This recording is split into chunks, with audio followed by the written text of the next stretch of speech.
Sudah belajar, kita review sedikit. Al-Quran adalah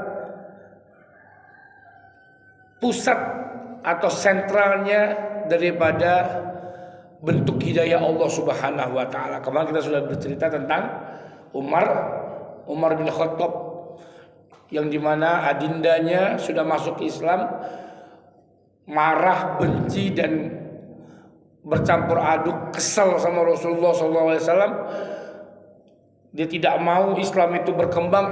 Ternyata adindanya sendiri atau adiknya sendiri itu sudah masuk Islam. Fatimah binti Khattab, Umar bin Khattab, ini Fatimah binti Khattab sudah masuk.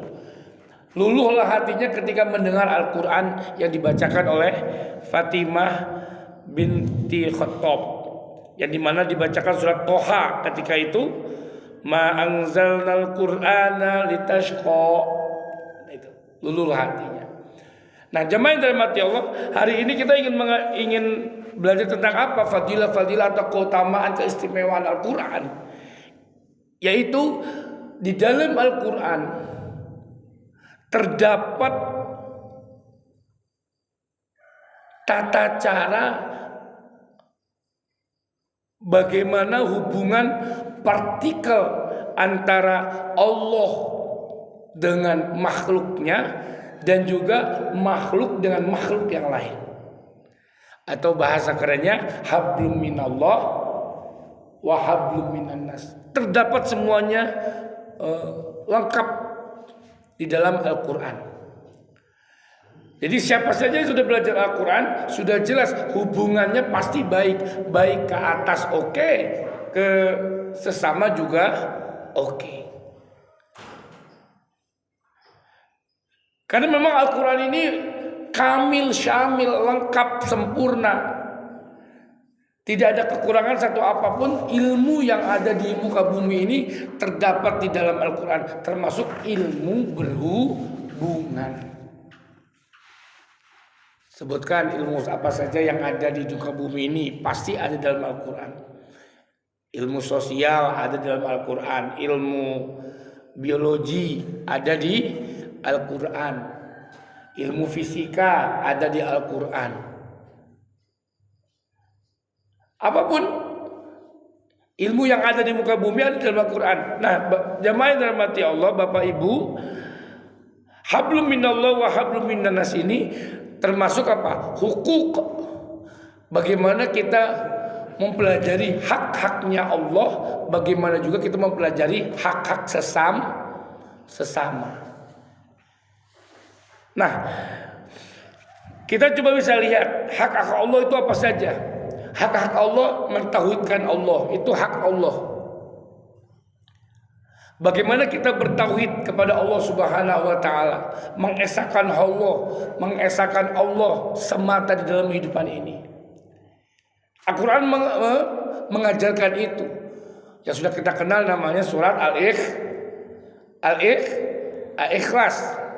Qul huwallahu ahad, Allahus samad, lam yalid walam yulad walam yakul lahu kufuwan ahad. Mentauhidkan Allah.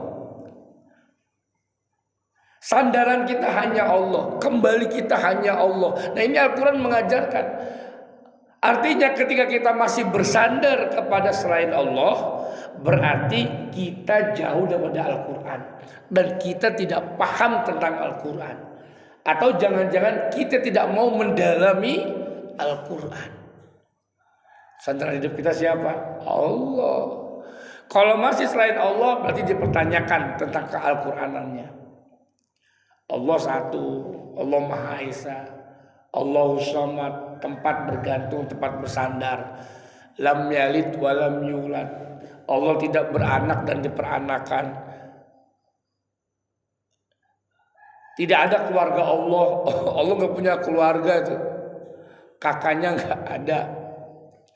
Tunggal, sendiri, Esa.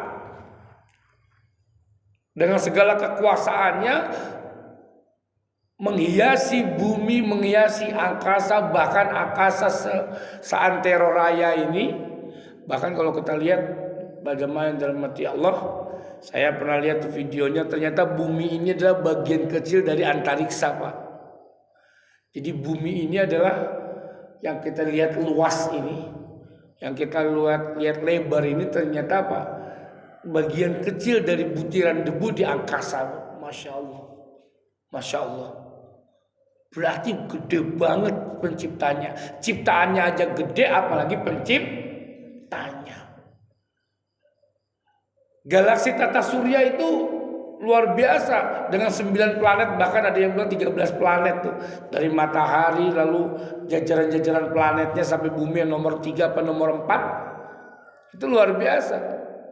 Siapakah penciptanya? Allah Subhanahu wa ta'ala. Nah, ini hak-hak Allah, kita pertama mentauhidkan Allah. Nah, yang kedua apa? Hak-hak Allah ini